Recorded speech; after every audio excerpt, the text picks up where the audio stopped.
Quoi qu'il en soit, maintenant, il est important, mesdames, messieurs, de prendre notre invité, une personne très importante. Vous comprendrez pourquoi lors de cet entretien. Il a su créer une identité propre tirée des folklores africains, originaire du Cameroun. Bienvenue Yves Lenoir.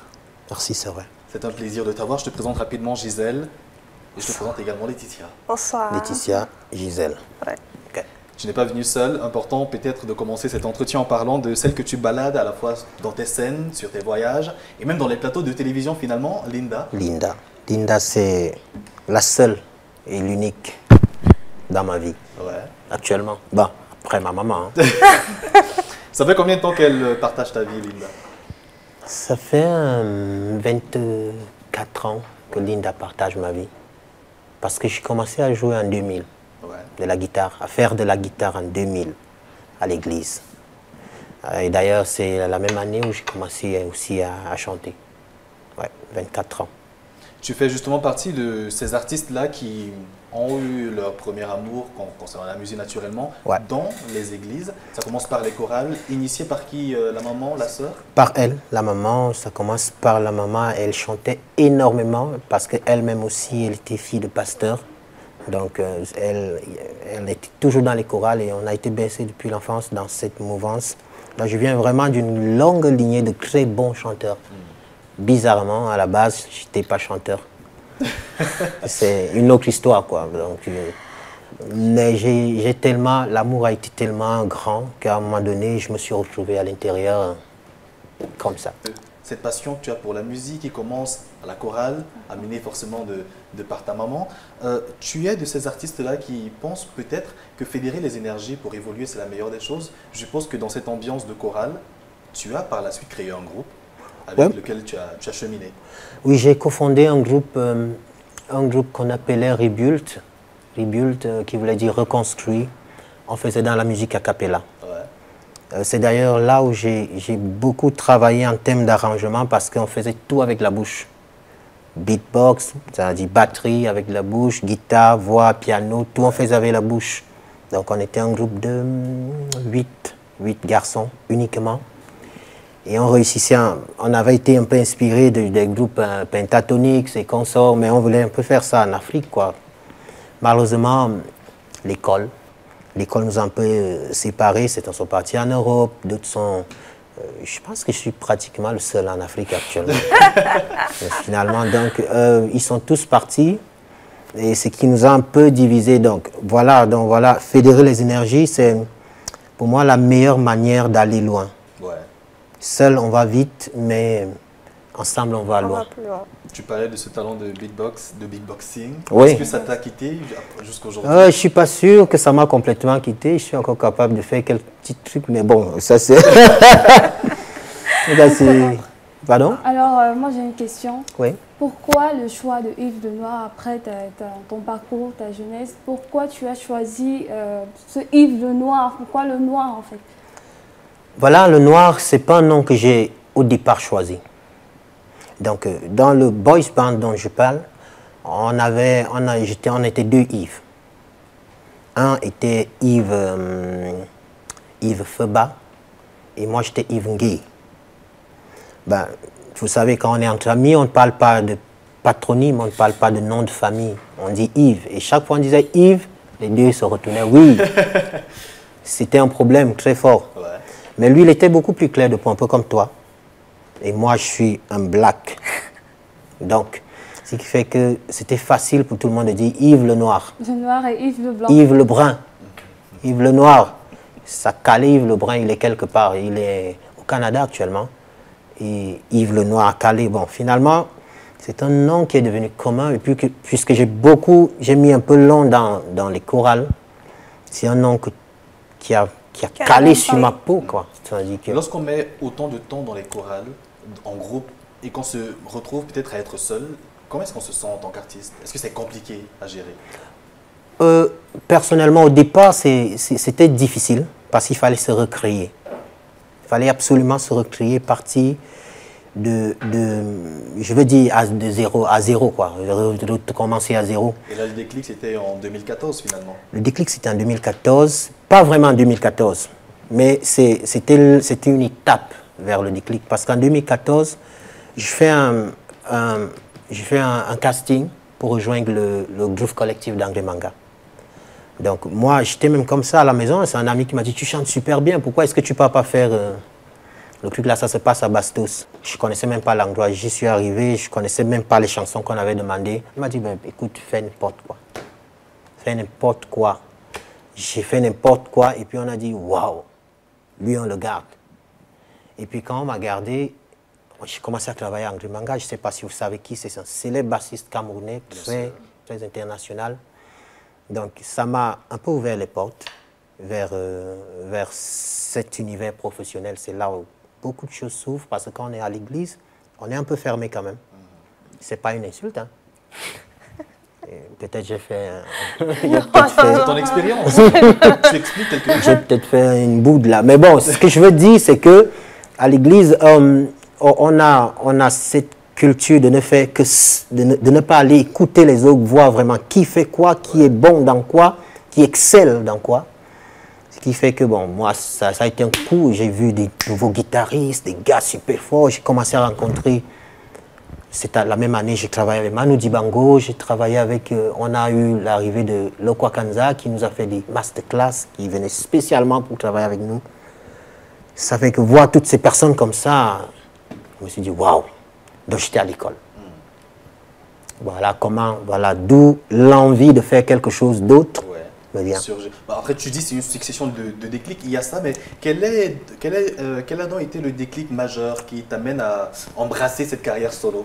C'est une histoire assez particulière, comme je ne l'ai jamais racontée bizarrement. Mais en fait, je travaillais comme comptable dans une petite boîte, je ne vais pas donner le nom, dans une petite boîte là, et puis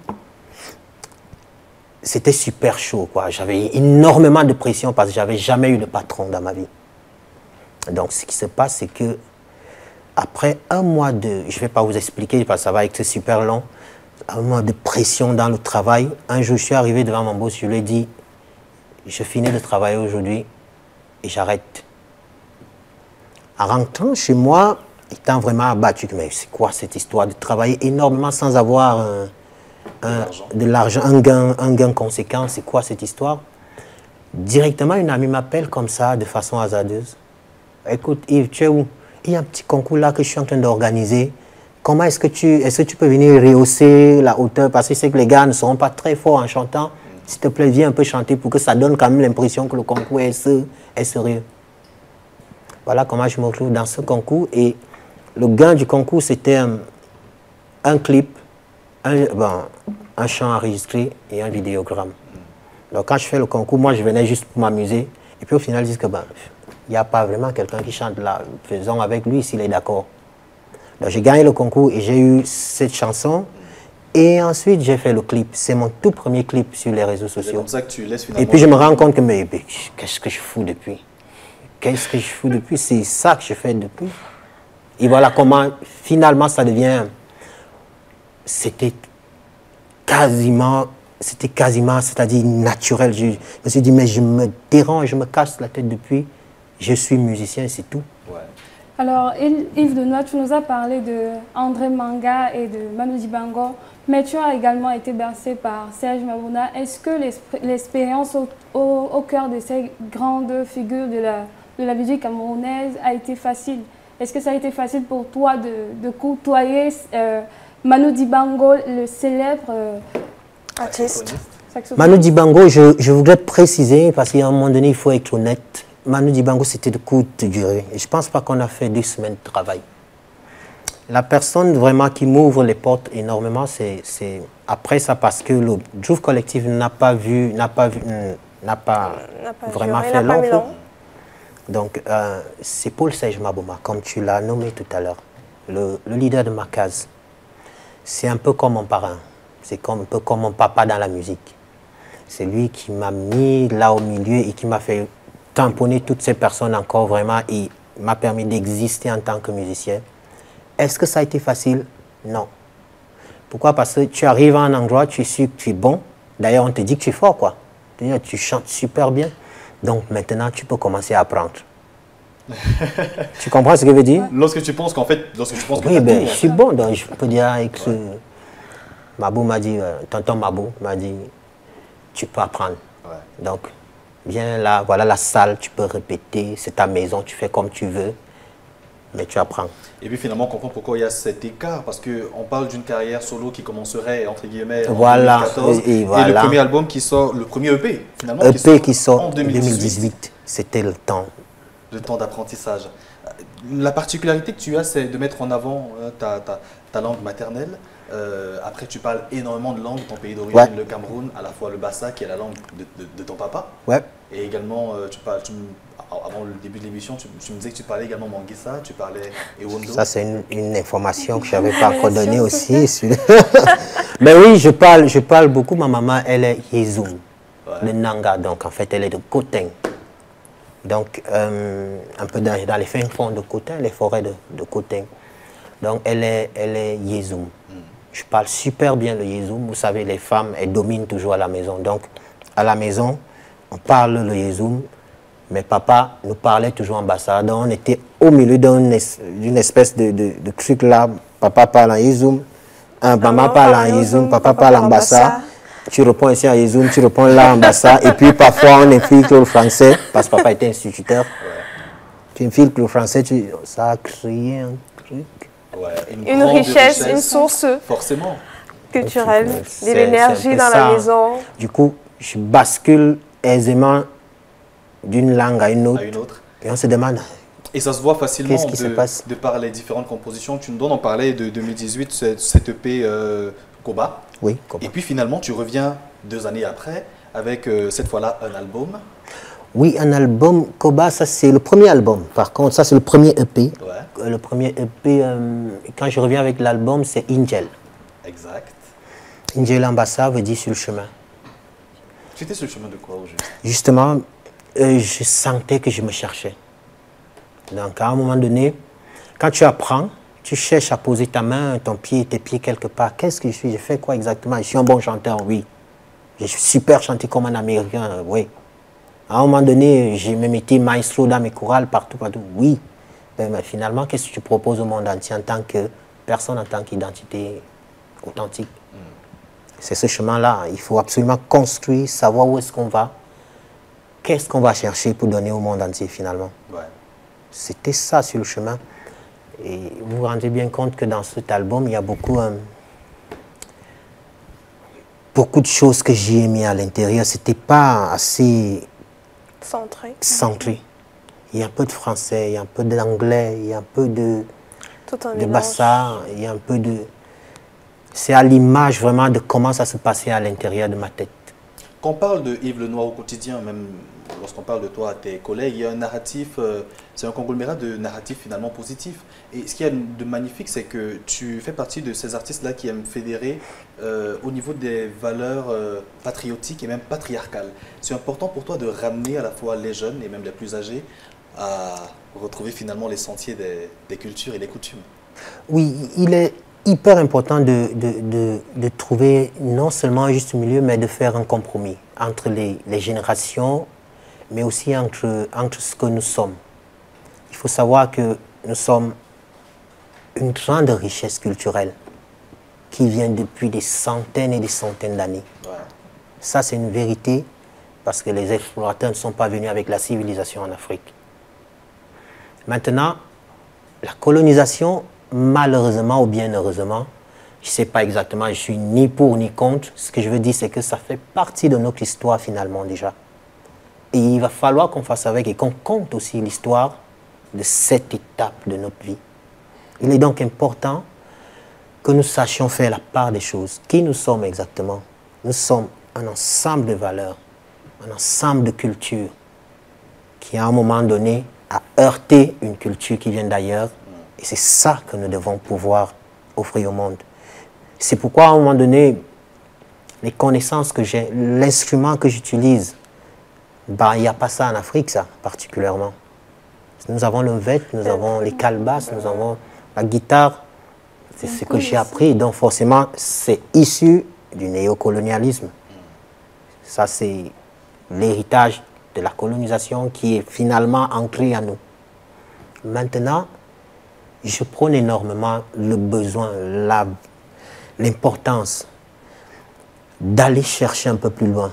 Parce que sinon, si nous nous limitons seulement à aller vers le monde avec les valeurs qu'ils nous ont au préalable données, alors qu'est-ce que nous avons réellement à offrir? On se perd. Du coup, pratiquer la stimulation réfléchie, tu es également de ceux qui mettent cela en avant. Il est impératif d'aller chercher un peu plus loin dans qu'est-ce qui fait exactement notre authenticité, qu'est-ce qui fait nos valeurs pour pouvoir l'utiliser et être authentique. En parlant d'authenticité, Yves Lenoir, tu as fait le choix de promouvoir la musique live. Live music. Et ta voix est notamment reconnue pour être la voix coffre, la voix féerique. Pourquoi tu as fait ce choix? Pourquoi tu as donné aux téléspectateurs l'envie de toujours te voir durant des scènes? Un musicien, ce que je dis souvent, bon, c'est ma définition, cela n'engage que moi. Et les autres donneront la leur. Moi, personnellement, faire la musique, pour moi, c'était un moyen, un médium pour pouvoir transmettre un message. Un message culturel, le message d'une histoire, le message d'une émotion. Et pour pouvoir transmettre cela, il faudrait que tu me sentes. C'est-à-dire, quand je te parle là, si je te parlais à travers un téléphone, je parie que l'émotion n'allait pas être la même. Il y aurait un manque, n'est-ce pas? Donc, pour moi, être devant des personnes qui m'écoutent, là, écoutent ce que je fais, là, directement, créer une certaine connexion entre moi et eux, entre moi et eux, entre toi et moi.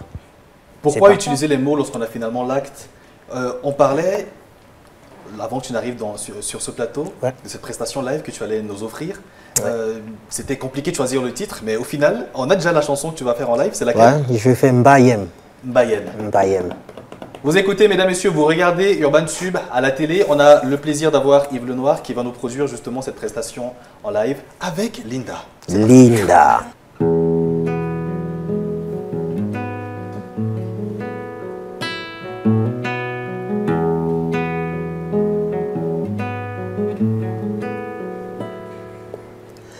Timbe bolle meye man mapan mapudli pane.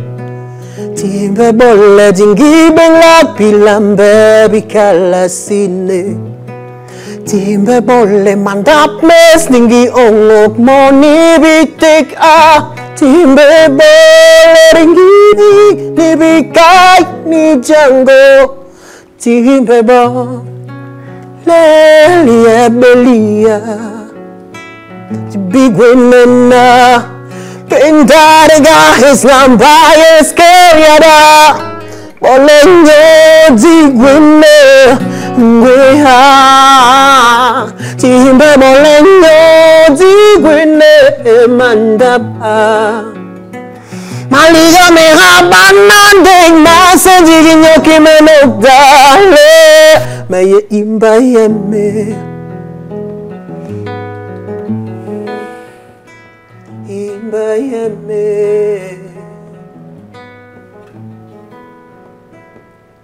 Ale bakalu eleme yemut kong ala antengabe. Ale bakalu elema hongol bes mangi yikima bonge. Ale bakalu elema toa manjubul be mubu bog me long ways. Bale bonzingi dingig ni bikai ni jango utimbe bo lelia belia the big winena pendariga his namba eskeliada bolenyo digwine ngweha timbe bolenyo digwine mandapa Maliga mega banandeng masa diginyo kimenogdale Baye imba yeme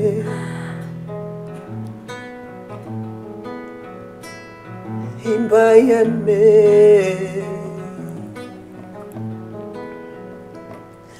Imba yeme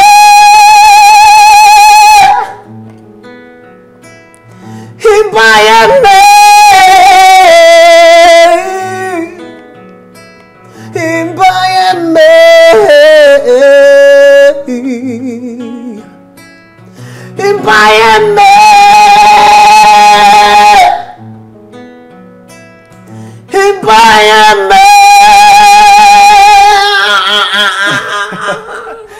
Du bruit pour Yves Lenoir.